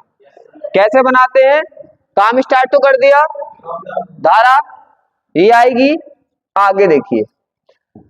अभी आपने पढ़ा था, देखो ऐसा नहीं करते क्या हम रट रहे हैं चीजों को? हमने तो देखा था अभी हमने देखा था क्या, हमने देखा था जैसे ही हमने V लगाया था, पोटेंशियल डिफरेंट लगाया था, इसके अंदर ही जनरेट हुआ था कि नहीं हुआ था? कौन से फॉर्मूले से? कौन से फॉर्मूले से? E is equal to V upon L से हुआ था। कितनी बार यूज कर चुके हो? हुआ था ना E? तभी तो कह रहा हूं ये पता होना चाहिए, जो बेसिक है ना चैप्टर का वो पता होना चाहिए, दिक्कत ही नहीं आएगी चैप्टर में। था ना? था। तो हमें पता है जैसे ही विभवांतर इस पे लगाया जाता है, इस पे E जनरेट होता है। बहुत अच्छे से समझा था बेसिक में चैप्टर की। यहाँ पे देखो क्या होगा, तार की लंबाई L सिरों के बीच विभवांतर V होता है। तार के प्रत्येक बिंदु पर, मैं कितनी बार बोल चुका हूं कि तार के हर एक बिंदु पर होगा, आज भी बताया था, उस दिन भी बताया था। कितना होगा? कितना होगा? E इज इक्वल टू क्या B अपॉन L नहीं होगा? कितनी बार लिख चुके हो आप इस फॉर्मूले को? इतना ही तो होगा हर एक पॉइंट पे वैद्युत क्षेत्र। आप जैसे हिंदी में या इसकी इंग्लिश वाली किसमें लिखने में थोड़ा छोटा करना चाहो तो भी कर सकते हो। मैंने बोला ना अपनी लैंग्वेज में आप सिंपल में ये भी लिख सकते हो कि तार के अंदर वैद्युत क्षेत्र क्या, तार के सिरों के बीच विभवांतर V है तो तार में वैद्युत क्षेत्र। तो मैंने बोला ना और भी सिंपल करके लिख सकते हो। हमें तो बताना है भाई कि तार के जो B की वजह से तार के अंदर वैद्युत क्षेत्र E उत्पन्न हुआ है, ये तो बता रहे हैं हम। तो ये हो गया। अब यहाँ पे आपने कितनी बार पढ़ा है और मैंने समझाया भी था, अभी समझाया था, बिल्कुल याद करो कि जब E होगा तो E क्या करेगा? E क्या करेगा? E क्या करेगा? E आपको पता है वैद्युत क्षेत्र होगा, वैद्युत क्षेत्र बल लगाएगा। अभी तो करा था पीछे, वैद्युत क्षेत्र क्या लगाएगा? बल लगाएगा। किस पर? आवेश पर। इलेक्ट्रॉन क्या है? इलेक्ट्रॉन माइनस का आवेश ही तो है। भाई इलेक्ट्रॉन का मान कितना होता है? माइनस 1.6 इंटू 10 की पावर माइनस 19। क्या है? इलेक्ट्रॉन आवेश ही तो है। तो आपको पता नहीं कि वैद्युत क्षेत्र में हर एक आवेश पे बल लगता है, तो क्या ये वैद्युत क्षेत्र आवेश पर बल लगाएगा? लगाएगा, सीधी सी बात है। तभी तो ये मूव कर रहे, पढ़ा नहीं था, तभी तो मूव कर रहे, वैद्युत क्षेत्र बल लगा देता। तो आरोपित बल कितना होगा? आपने पढ़ा है बल का फॉर्मूला, याद करो। वैद्युत क्षेत्र वाले पढ़ा था क्या आपने? ये E is equal to F upon Q पढ़ा था ना? पढ़ा था, याद करो। वैद्युत क्षेत्र वाले चैप्टर में पढ़ा था ना इलेक्ट्रिक फील्ड में। आप क्या करोगे? इसे इस साइड लेके जाओगे, क्रॉस मल्टीप्लाई, तो F कितना आ जाएगा? क्या F Q ही नहीं आएगा? ये होता है ना? होता है ना ये? अरे होता है ना। लेकिन इलेक्ट्रॉन के लिए Q की वैल्यू कितनी आती है? E आती है, आती है ना? तो हम क्या लिखेंगे इसका फॉर्मूला? आपको पता है इसकी जगह E आ जाएगी, तो F क्या आ जाएगा? E। बोलो हाँ कि ना? लग गया। अब यहाँ पे बहुत ही बढ़िया तरीके से एक बात को समझना है आपको कि जब कोई भी इलेक्ट्रॉन, क्या ये बताओ, क्या इलेक्ट्रॉन लगातार वेग से, सेम वेग से चल रहा है या डिफरेंट से? इलेक्ट्रॉन एक समान वेग से चल रहा है कि डिफरेंट से? एक समान से कहाँ चलता है? वो तो चलता है फिर रुकता है, फिर चलता है फिर रुकता है, रुकता है ना, चलता है रुकता है। अगर इस तरह की कोई गति करता है जो नियत वेग से नहीं चलता, कांस्टेंट वेलोसिटी से नहीं चलता, तो उसके अंदर त्वरण होता है। क्या होता है उसके अंदर? फर्स्ट ईयर का चैप्टर है, उसके अंदर क्या होता है? त्वरण। त्वरण का मीन सिंपल भाषा में समझ लो कि त्वरण ही चलाता है। आपने बल लगाया, बल ने उसे क्या दिया? त्वरण दिया, और त्वरण की वजह से वो क्या हुआ? चला। सिंपल भाषा समझ सकते हो ना? बल क्या देता है? त्वरण देता है, एक्सीलरेशन त्वरण देता है, और त्वरण क्या करता है? उसे चलाता है। जैसे फॉर एग्जांपल सिंपल में समझ लो, यहाँ पे इलेक्ट्रॉन है, क्या है? इलेक्ट्रॉन है। इलेक्ट्रॉन पे बल लगाया, लगाया ना? बल लगाया, इलेक्ट्रिक फील्ड में बल लगाया। जब ये चलना स्टार्ट हुआ, किसकी वजह से स्टार्ट हुआ? ए की, त्वरण की वजह से, क्योंकि F ने बल लगाया बल, और उस बल की वजह से इस पे लगा त्वरण, और त्वरण की वजह से ये चलना स्टार्ट हुआ। बात समझ आ रही है? कितना सिंपल है त्वरण, बिल्कुल सिंपल है। इसका फॉर्मूला पता होना चाहिए। त्वरण का बल का जो फॉर्मूला होता है त्वरण की टर्म्स में, वो होता है ma। अभी आपने बल का कौन सा फॉर्मूला पढ़ा था? F is equal to QE पढ़ा था ना? पढ़ा था मैंने, कितनी बार बोला है, एक ही के कई फॉर्मूले होते हैं, उनका मीन्स अलग अलग होता है। यहाँ पे जो बल लगा है वो आवेश पे लगा है वैद्युत क्षेत्र की वजह से है, और यहाँ पे क्या है, यहाँ पे बल की वजह से वो चल रहा है त्वरण से। तो दोनों फॉर्मूले ये तो आपको पता ही है, ये अब शायद क्लियर हो गया होगा कि क्या, कि कोई क्या करता है, किसी पर बल लगाया जाता है तो वो त्वरण की वजह से उस पर, हाँ सिंपल में समझ लो, किसी पर अगर फोर्स लगाया जाता है तो उस पर त्वरण उत्पन्न हो जाता है, त्वरण लग जाता है और त्वरण की वजह से वो मूव करता है। फॉर्मूला एम ए होता है ना। अब देखो एम क्या है, जो चलता है उसका द्रव्यमान। तो एक बात बताओ, मैंने इस पेन पे बल लगा के से मूव कराया तो ये चलेगा ना, तो कुछ द्रव्यमान भी होगा ना इसका, तो बल की वजह से इस पे एक त्वरण आएगा और इसका द्रव्यमान, दोनों की मल्टीप्लाई कर देंगे तो क्या बन जाएगा, बल। तो इस पे त्वरण कितना होगा, अब देखो बल कितना होगा, पहली बात तो हमें ये पता है बल कितना होगा, बल पढ़ लिया आपने, कितना होगा, F is equal to M A, M A होगा ना, एम ए त्वरण। अब इस क्या निकालना है, त्वरण।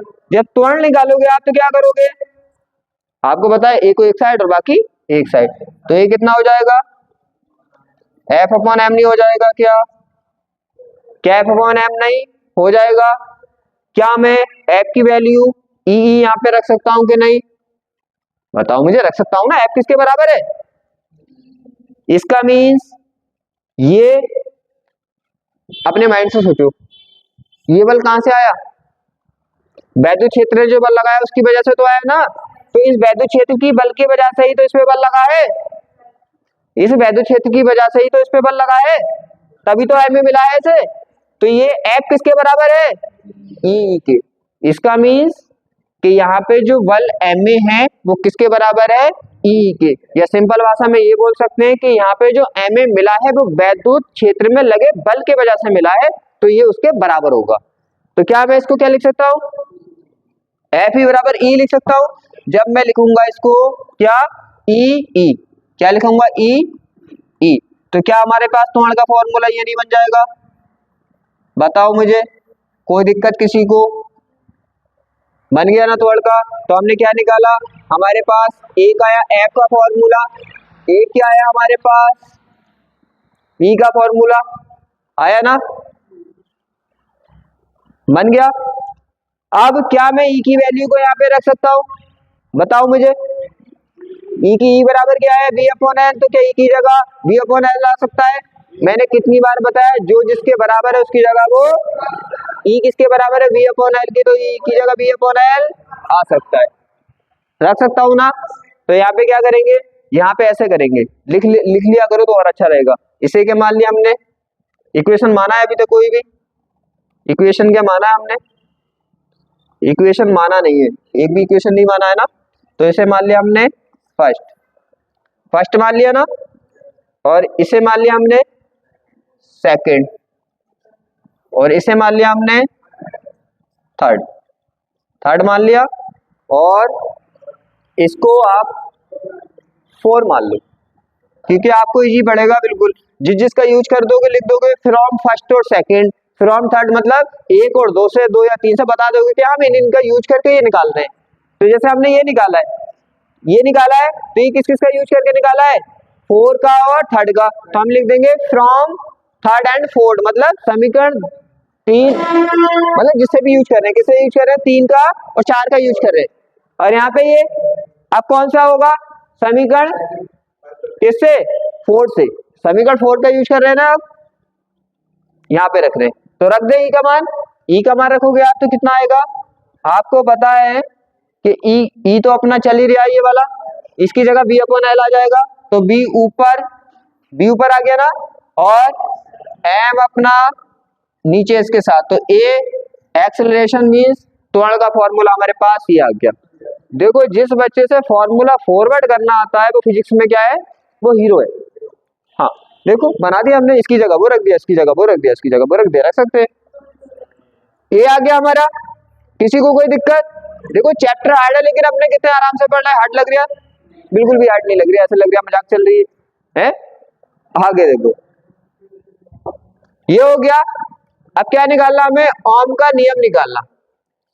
क्या निकालना है? ओम का नियम निकालना है। अब आ जाओ ब्लैंक पे। ये तो बताओ मुझे, ये तो सबका हो गया, इसमें किसी को दिक्कत? इसमें तो किसी को दिक्कत नहीं है ना, सब समझ आ गया? आगे चले आप। अब देखो, अब हमें क्या निकालना है? अब हमें निकालना है इसका जो ड्रिफ्ट वेलोसिटी होती है। क्या होती है? ड्रिफ्ट वेलोसिटी, अव्वा वेग। क्या निकालना है? अव्वा वेग निकालना है। अब अव्वा वेग निकालने के लिए, अव्वा वेग निकलते क्या हो जाएगा हमारा? अव्वा वेग निकलते हमारा क्या हो जाएगा? ये क्लोज हो जाएगा। मैंने पहले भी बताया था आपको कि क्या होता है, मैंने इतनी बार ये डायग्राम बना दिया कि आपको याद हो गया होगा। आपको पता था, मैंने पहले भी बताया था कि जब यहाँ पे हम V नहीं लगाते, V नहीं लगाते तो क्या होता है? याद करो क्या होता है V नहीं लगाते तो? याद है ना?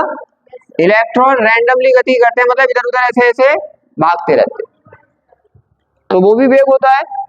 उसको बोलते हैं हम उसमें वेग।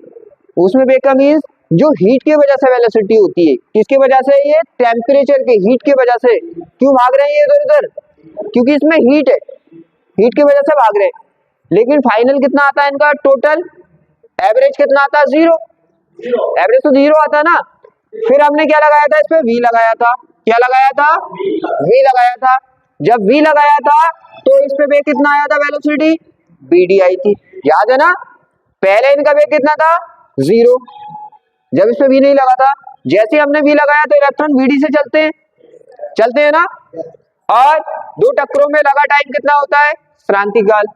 तो होता है, जो होता है ना किताब वाला मेथड होता है ना, उससे बहुत लॉन्ग पड़ता है, तो अपने सिंपल वाले मेथड से कर ले, ठीक है ना? वो बहुत लॉन्ग होता है। तो आपको बताया इसकी इनिशियल वेलोसिटी कितनी है? 0। प्रारंभिक वेग 0 है ना इसका, और फाइनल वेग कितना हो गया इसका? VD। फाइनल वेग VD हो गया, पहले वेग 0 था, बाद में वेग वो हो गया ना VD। और टाइम कितना लगा? तो इसको एक तरीके से और समझो आप, अगर ऐसे चाहो तो ऐसे भी समझ सकते हो। प्लस और प्लस, देखो प्लस प्लस है ना। तुम्हें पता है जब इलेक्ट्रॉन यहां से चलना स्टार्ट हुआ था तो इसकी वेलोसिटी कितनी थी? 0 थी ना। 0 थी, पहले भी समझाया था। जैसे ये चलेगा चलेगा चलेगा, यहाँ पहुंचेगा तो इसकी वेलोसिटी कितनी हो जाएगी? टकराने से पहले VD हो जाएगी। और आपको पता है टकराने पे तो फिर 0 हो जाएगी। टकराने से जस्ट पहले कितनी हो जाएगी वेलोसिटी? VD हो जाएगी। तो पहले वेग, इनिशियल वेग कितना था इसका? इनिशियल का मतलब होता है प्रारंभिक, जिससे चलना स्टार्ट करता है, 0 था ना। फिर बाद में क्या हो गया? VD हो गया। तो ये हो गया इसका VD। क्या है इसकी? VD है इसकी final velocity. Final velocity means अंतिम वेग। कौन सा वेग? अंतिम वेग। अंतिम वेग। और क्या है इसका? U क्या है इसका? प्रारंभिक वेग। प्रारंभिक वेग मीन्स इनिशियल वेलोसिटी। क्या? Initial velocity. कोई दिक्कत यहाँ पे? अब हम इक्वेशन का यूज करके लगा देंगे। इक्वेशन का यूज करके लगा दें तो क्या होगा? हमें लिख रखा है इतना, आपको यहाँ पे ना लिख के यहाँ पे लिखना है। इनिशियल वेलोसिटी ये, final velocity VD, initial velocity ये, और यहाँ पे जो हमारा टाइम पीरियड है कितना है? टाइम कितना है? तो है। क्रांतिकाल कितना है? क्रांतिकाल, क्रांतिकाल मीन्स क्रांतिकाल ड्रिफ्ट वेलोसिटी कितनी है? आपको बताए तो ये आपके पास है ना सब। आप देखो समीकरण का यूज करने वाले हैं हम। क्या? V is equal to U plus AT। AT का यूज कर रहे हैं। अब आपको बताएं ये क्या है इसकी? ये है इसकी फाइनल वेलोसिटी। क्या है इसकी? फाइनल वेलोसिटी मीन्स अंतिम वेग। और ये क्या है इसका? Initial velocity. Initial velocity means प्रारंभिक वेग। ये क्या है आपको? ये पता है, ये है आपका टाइम। क्या है इसका? टाइम। अब रख दे वैल्यू इसकी सबकी। जब वैल्यू रखोगे आप तो VD फाइनल कितना है? VD है ना फाइनल। u कितना है 0, a और क्या है हमारा t टो, तो हमारा vd का इक्वेशन निकल चुका है, vd is equal to a tau. लेकिन अगर उससे निकालते हैं ना उसमें वेग ये है, प्रारंभिक उसमें वेग इतने है, तो इतनी बड़ी लाइनें बन जाती हैं कि तुम्हारे माइंड से ऊपर से निकल जाता है। हाँ, तो माइंड से निकल जाता है, तो आपको सिंपल में ये यूज करना, प्रारंभिक ये होगा। अब देखो क्या है, ये समझ आ गया। अब हमें क्या मैं एक ही वैल्यू यहाँ पे रख सकता हूँ? क्या मैं एक ही वैल्यू रख सकता हूँ? तो इसलिए मैं बोलता हूँ समीकरण लिख लिया करो। आप क्या है, जैसे आपने पढ़ा है, देखो ये पढ़ा है ना, ये पढ़ा है, तो हम क्या लिख देंगे, और ऐसा नहीं किया करो, तो एक ट्रिक और है अपने पास, क्या लिख दिया करो ऐसे है ना, तो आप लिख दिया करो कि जैसे ए का मान रख रहे हो, तो लिख दिया करो कि ए का मान रखने पर, ई का मान रख रहे हो, लिख दिया करो ई का मान रखने पर। अगर इक्वेशन नहीं बनाना चाहो, इक्वेशन में दिक्कत आती है थोड़ी थोड़ी, तो लिख दिया करो कि ई का मान रखने पर, इसका मतलब हम बता रहे हैं कि भाई हम ई का मान रखने, तो यहाँ पे क्या किसका मान रखने, ए का, तो यहाँ पे आप लिख दिया करो ए का मान रखने पर। समीकरण में क्या कर रहे हैं हम, सिंपल लिख दिया समीकरण में ए का मान रखने पर। तो ए का मान कितना था अपने पास अभी याद है, क्या था, E B upon M L, तो अपना चल रहा है। तो ये हमारे पास बीडी का सूत्र। कभी कभी वो बोलता है कि अनुगमन वेग का सूत्र बताइए, तो आप इसे यहाँ पे लाके छोड़ देंगे। बात समझ आ रही है, यहाँ पे लाके छोड़ देंगे। अगर अनुगमन वेग के लिए वो सूत्र स्थापित कराए, बोलेगे डेरिवेशन बनाइए किसकी, अनुगमन वेग की, तो क्या करेंगे आप इसको यहाँ पे लाके लेफ्ट कर देंगे, रोक देंगे। ओम के नियम पे, ओम के नियम तक लेके जाना आपको। यहाँ तक किसी को दिक्कत, को डाउट नहीं ना, आगे चले। अब हम क्या बीडी का मान समीकरण फर्स्ट में रख सकते हैं? खुद सोचो भाई, बीडी है हमारे पास और समीकरण फर्स्ट क्या है हमारा, ये है ना, तो क्या मैं इसमें रख सकता हूँ, रख सकता हूँ ना। अब देखो रख दे यहाँ पे, आप देखो ये आप लिख देंगे ना, बीडी का मान समीकरण नंबर 1 में रखने पर। अब देखो आई क्या था अपना, आई बराबर कितना था, N A V D E, यही तो था, यही था ना। अरे देखो कहां पे गया ये, N A V D E, यही था ना। अब क्या कर रहे हैं हम, अब हम कर रहे हैं क्या, अब हम बीडी का मान रखेंगे, तो बीडी को क्या कर देंगे यहाँ से गायब, क्योंकि बीडी का मान रख रहे हैं हम। बीडी का मान कितना अपना, इसको थोड़ा आगे कर दे, ये डिस्टर्ब कर दिया, मैंने इसलिए दिखाया ताकि बिल्कुल फीलिंग आए। कितना है इसका, ई वी एम एल, तो और क्या बचा अपना ई। बताओ यहाँ पे किसी को डाउट, कोई दिक्कत नहीं ना। आपको दिख रहा है ये विभवांतर है, क्या है ये विभवांतर है, क्या मैं इसको इधर ले आऊं, किसी को कोई दिक्कत तो नहीं है। तो जब मैं इधर लेके आऊंगा तो ये आई हो जाएगा और ये क्या हो जाएगा, वी हो जाएगा। आपका यहाँ पे क्या बचेगा मुझे बताना, एन बचेगा, और क्या बचेगा, ए बचेगा, और क्या बचेगा, ई भी तो बचेगा, ई बचेगा, और क्या बचेगा, तो बचेगा कि नहीं बचेगा, और ई एक ये है और ई एक ये है, तो ई कितने हो गए, स्क्वायर लगा दो, कोई दिक्कत किसी को। अब यहाँ पे नीचे क्या बचा, एम एल, बताओ मुझे, यहाँ तक समझ आया। आपने क्या पढ़ा था अभी पीछे, V is equal to I R, क्या पढ़ा था कि नहीं पढ़ा था, पढ़ा था।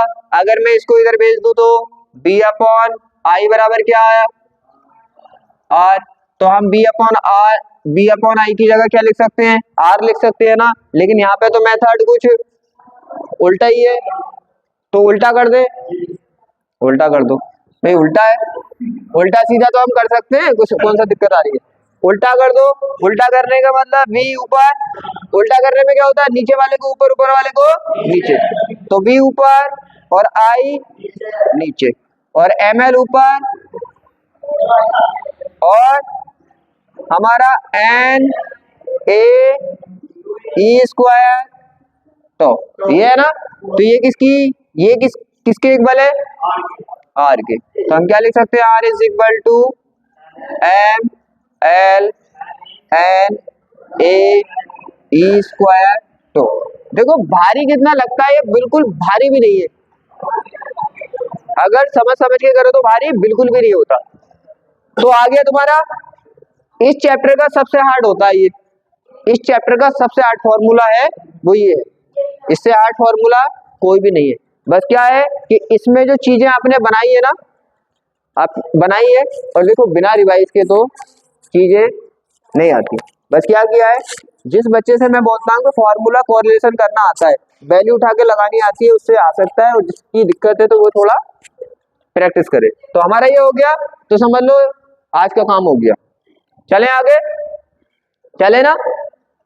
चाहे आप ऐसा कर सकते हो कि इसकी जगह आर रख दिया, या इसकी जगह भी आर रख सकते हो, इसकी जगह भी आर रख सकते हो, मतलब यहाँ पे ऐसे भी लिख सकते हो आप B upon I is equal to R, क्योंकि आर का मान भी क्या रहता है, कांस्टेंट, और इन सब का मान भी क्या है, कांस्टेंट, तो ये आर की जगह ही आते हैं। तो आप ऐसे लिख दो, चाहे ऐसे लिख दो, बात एक ही है। देखो बना दिया ना ओम का नियम, ओम का नियम बन गया ना, इसे ही कह रहे थे। आगे देखो, अब हमारा सिंपल सिंपल सी चीजें बची हुई है, सिंपल सिंपल इन्हें एकदम कर लेंगे। विशिष्ट प्रतिरोध आपने केमिस्ट्री में भी पढ़ा था, एक होता है प्रतिरोध, जैसे एक होता है ना, एक होता है कोई भी इंसान है नॉर्मल सा, और एक होता है विशिष्ट स्पेसिफिक, मतलब स्पेशल। तो वो तो था प्रतिरोध कैसा, नॉर्मल प्रतिरोध था, जैसे इंसान होते हैं ना, कुछ इंसान होते हैं नॉर्मल, कुछ होते हैं स्पेशल, तभी तो लगा इस पे। देखो क्या लगा है, स्पेसिफिक मतलब स्पेशल प्रतिरोध, तो है तो प्रतिरोध ही ना, अरे रोकेगा वो भी रोकेगा ये भी, तो लेकिन ये कैसा वाला है, स्पेशल वाला है, बस इतना ही अंतर है दोनों में।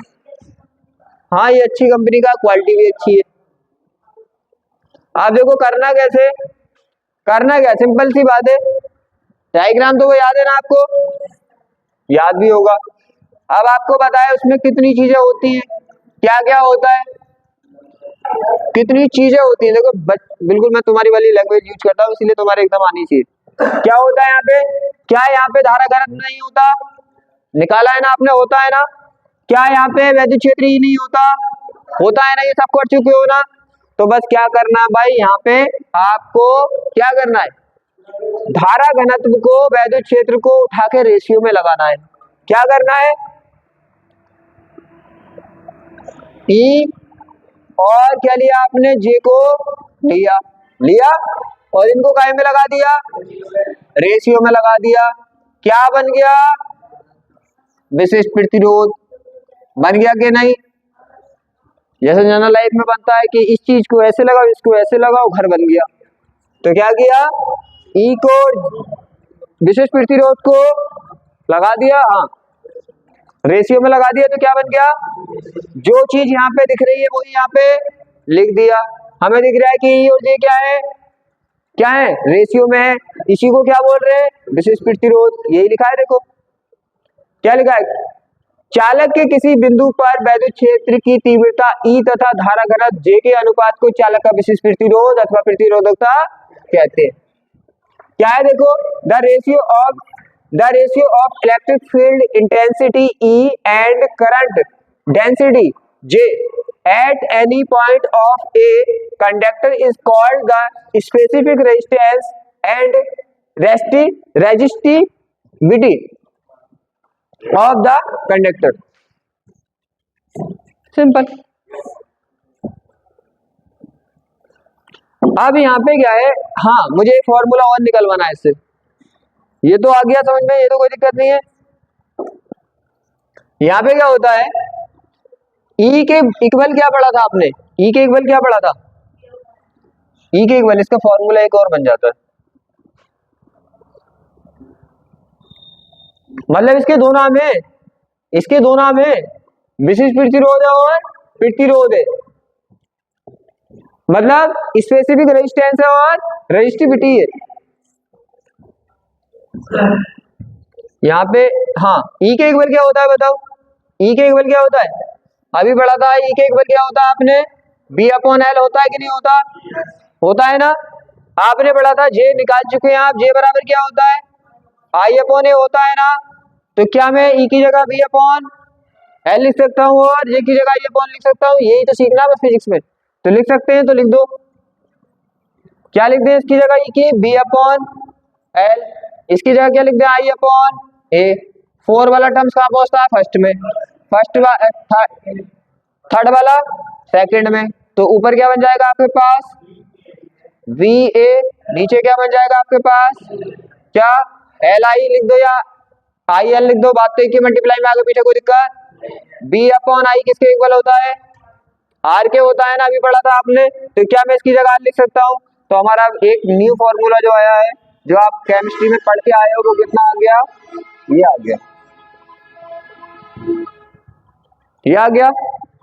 अब दूसरा क्या है, दूसरा बताया आपको, जैसे विशिष्ट चालक प्रतिरोध का उल्टा चालकता, तो विशिष्ट प्रतिरोध का उल्टा विशिष्ट चालकता। क्या है ये स्पेसिफिक ही तो लग जाएंगे बस, स्पेसिफिक कंडक्टिविटी मींस विशिष्ट चालकता। अब क्या हो जाएगा, ये भी बिल्कुल सेम हो जाएगा, हमारे क्या हो जाएगा, इसका उल्टा हो जाएगा। इसे किससे दिखाते हैं हम, किससे दिखाते हैं, इसे रो से दिखाते हैं। तो इसकी उल्टी क्या हो जाएगी, रो इज इक्वल टू 1 अपॉन ए, इसकी उल्टी होती है, जैसे प्रतिरोध का उल्टा था ना सेम चालकता, ऐसे ही विशिष्ट प्रतिरोध की उल्टी होगी विशिष्ट चालकता। ये भी सेम थ्योरी वही लिखना है, बस इसके उल्टे को वो कहते हैं, हाँ उल्टे को कहते हैं, बिल्कुल सेम तो है। आगे चले, बस काम भी होने वाला है। अब देखो यहाँ पे समझ लो, ये सिंपल सा चीज, ज्यादा हार्ड है नहीं। यहाँ पे क्या होगा, हम करने वाले प्रतिरोधों का श्रेणी क्रम सीरीज में लगाना है। एक तो सीरीज में, सीरीज का मतलब होता है एक के बाद एक, एक के बाद एक, एक के बाद एक, बड़ा सिंपल है, समझ लो। यहाँ पे देखो क्या है, ज्यादा हार्ड नहीं है। हमने क्या किया, 3 रेजिस्टेंस को कैसे लगाना है, सीरीज में। सीरीज का मतलब होता है एक के बाद एक। तो हमने क्या किया, एक लगाया, उससे दूसरा लगाया, तीसरा लगाया, और इनको बैटरी से जोड़ दिया। कोई दिक्कत किसी को, इसका प्रतिरोध रेजिस्टेंस R1 इसका, R2 इसका, R3, दिक्कत तो नहीं है। अब यहाँ पे देखो, अगर आपको पता है किसी को बैटरी से जोड़ोगे तो उसके सिरों पे क्या हो जाता है, पोटेंशियल डिफरेंट विभवांतर उत्पन्न नहीं हो जाता, पोटेंशियल डिफरेंट जनरेट हो जाता है। तो इसके सिरों पर क्या हो जाएगा, पोटेंशियल डिफरेंट। पोटेंशियल डिफरेंट होगा नहीं इनके सिरों के बीच भी, होगा कि नहीं बताओ मुझे, क्योंकि आपको पता है जैसे ही बैटरी से जोड़ोगे दोनों सिरों पे प्लस माइनस हो जाएगा और उसके सिरों के बीच विभवांतर उत्पन्न हो जाता है, पोटेंशियल डिफरेंट जनरेट हो जाता है। यहाँ तक किसी को डाउट, दिक्कत नहीं ना। अब आपको पता है जब बैटरी से जोड़ते हैं तो धारा भी जाती है, धारा भी जाती है ना। अब इसमें धारा भी फ्लो करेगी, क्योंकि पोटेंशियल डिफरेंट के आते क्या आ जाता है, धारा। अभी पढ़ चुके हो आप, ये सब चीजें पढ़ चुके हो ना। ये वाला सिरा होता है इसका पॉजिटिव, बड़े को दिखाते हैं पॉजिटिव से नेगेटिव। अब आप बताओ धारा किस साइड चलेगी, इलेक्ट्रॉन इस साइड मूव करेंगे ना, माइनस से निकल के प्लस की ओर, तो धारा, तो यहाँ पे धारा जाएगी ना। अब इसमें धारा आई जा रही है, क्या जा रही है, तो मुझे बताओ सब में क्या धारा सेम जाएगी, सेम ही जाएगी, क्योंकि ऐसे मान लो 10 जने खड़े हैं लाइन में, 10 मेंबर खड़े। अब एक ने उठाई कोई चीज दूसरे को दी, फिर दूसरे ने तीसरे को, जैसा शादी में खाना वाना खिलाते हैं ना कभी कभी लाइन लगा के, तो एक ने दूसरे को, तो जितना उसने पहले ने दिया दूसरे को लेना पड़ेगा। तो सीधी सी बात है, तो क्या होता है, जितनी जाएगी इतनी सबको। या फिर एक बात सोच लो कि आपके पास एक पाइप है, जितना पानी उसमें इस साइड से डालोगे इतना ही तो वहां तक निकलेगा दूसरी साइड से, तो धारा सेम होगी। लेकिन आपको पता है आर डिफरेंट, यहाँ पे ध्यान रखना कि V क्या होता है, V इज इक्वल टू होता है I अपॉन R, होता है ना, R होता है। यहाँ पे V तो क्या हो गया, V, यहाँ पे I क्या हो गया, I तो कांस्टेंट है, I क्या है, कांस्टेंट। कांस्टेंट का मीन जो सबके लिए बराबर है, तो I तो सबका बराबर है। अगर R चेंज होगा तो क्या चेंज होगा, उसका V चेंज होगा। ये ध्यान रखना, जो चीज कांस्टेंट हो गई, बराबर हो गई, तो उसे तो कंपेयर ही नहीं करते, वो तो सबके लिए बराबर है। हम दूसरों को कंपेयर करते हैं फिर, है। यहाँ पे देखो I सबके लिए क्या है, I तो सेम हो गई, अगर R चेंज है तो इसका मतलब इनका B चेंज होगा, R चेंज है तो B चेंज होगा, ये तो दिमाग में आ गया ना। तो इस पे कितना होगा, इस पे V1 और इस पे V2 और इस पे V3। किसी को कोई दिक्कत बताओ मुझे, लग गया। आप देखो धारा सब में सेम होगी, तो यही लिखा है हमने, क्या लगाया देखो, माना परिपथ, परिपथ का मतलब तो समझ गए, पूरा सर्किट जिसमें धारा बह रही है उसे परिपथ बोल देते हैं, सर्किट मतलब। तो क्या है, माना कि क्या है, 3 प्रतिरोध लगे हैं, देखो 3 रेजिस्टेंस लगे हैं, किसमें, सीरीज में लगे हैं, और क्या है इनका टोटल प्रतिरोध अगर देखें तो हम कितना है भाई, R1 R2 R3 अगर टोटल देखेंगे तो R हो जाएगा ना, कुछ तो आएगा टोटल, भाई कितनी भी चीजें टोटल मारोगे तो कुछ तो आएगा फाइनल निकल के उसका। तो टोटल कितना मान लिया कि टोटल जो है सबका वो R है, टोटल कितना है R है, ये R1 R2 टोटल कितना निकल के आएगा इनका R आएगा, ये बोला है। और क्या है, तब R1 R2 R3 के सिरों के बीच विभवांतर V1 V2 साफ साफ दिख रहे हैं, ये दिखा आपको, आपने लिख दिया। अब क्या होगा, प्रतिरोधों के बीच कुल विभवांतर V हो, कुल विभवांतर कितना है इनके पास V है। तो यहाँ पे ध्यान रखना कि यहाँ पे जो अलग अलग होता है, टोटल प्रतिरोध R है इनका, टोटल प्रतिरोध कितना है R है इनका, राइट। तो हमें यहाँ पे फाइनल R ही निकालना होता है, क्या निकालना होता है, R ही निकालना होता है। विभवांतर V है, कितना है, कुल विभवांतर इनका V है। तो कुल के लिए यूज करोगे, जब टोटल लोगे तो V भी क्या लोगे, I भी क्या लोगे, R भी क्या लोगे, टोटल के लिए टोटल लोगे, एक एक के लिए एक एक लोगे। किसी को कोई दिक्कत नहीं है, हमें निकालना है क्या, आप देखो क्या है, यहाँ पे क्या होगा, विभवांतर ये है V हो, तो क्या होगा कुल विभवांतर V। तो हम अगर देखें तो V क्या होगा, यहाँ पे देखें V क्या होगा, V क्या होगा, क्या V1 प्लस V2, क्या V3 नहीं होगा, V होगा कि नहीं होगा, होगा ना, होगा, क्लियर है। अब देखो विभवांतर अगर टोटल लेंगे तो हमने बोला टोटल लेना पड़ेगा, क्या IR नहीं होगा, ये तो आ गया इनका टोटल, टोटल विभव हो, टोटल के लिए ये आ गया। आप देखो क्या करें, अब हम यहाँ पे वैल्यू निकाल के यहाँ पे पुट करने वाले। अब मुझे बताओ इस वाले के लिए क्या करना पड़ेगा, इस फॉर्मूले का यूज करना, देखो इसके लिए यूज करेंगे हम, ओनली इसके लिए।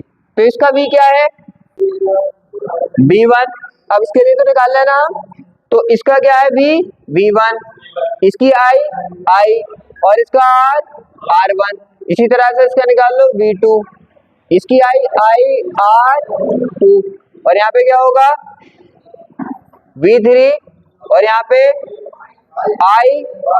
IR3, ये हो गया ना, ये सब के लिए आगे। तो यहीं पे आप इसको इधर निकाल देना, मैंने साइड में इससे फॉर्मूले से कोरिलेट करके दिखाएं, ये हो गया। तो आपको ये निकालना है, ये निकाल दिया, फिर आपको यहाँ पे ये तीनों वैल्यू को रख देना है, रख दिया मतलब इनकी सबकी वैल्यू निकाल दी, फिर टोटल की वैल्यू निकाल दी, और इनको उठा के फिर क्या कर देंगे, इक्वेशन 1 मान लो, इसको 1 मान लिया। अब बस सबकी वैल्यू उठा के क्या करना, हमें इक्वेशन 1 में रख देना। यहाँ पे है ना I1 R2 R3 हो गया, कहाँ पे, नहीं तो क्यों नहीं रख सकते, रख सकते हैं। यहाँ पे देखो B का मान क्या है, IR है ना, और यहाँ पे इसका मान कितना है IR1 है ना, इसका IR2 है ना, और इसका IR3 है ना। I कॉमन लेके क्या कर दोगे, सबसे काट दोगे तो क्या बचेगा, R is equal to R1 R2 R3, बस हो गया। इसी तरह से क्या है, इसका जो पैरेलल आता है, पैरेलल क्या होता है, पैरेलल में जो होते हैं वैसे लगे होते हैं, ये पैरेलल श्रेणी में सेम, उसे तुम्हें ट्राई करना है, ठीक है। तो ये सब समझ आ गया ना, इसको उसको तुम्हें ट्राई करना है पैरेलल वाले। तो ये तो इजी होते हैं, ये इतने हार्ड होते नहीं है, ये तो इजी होते हैं।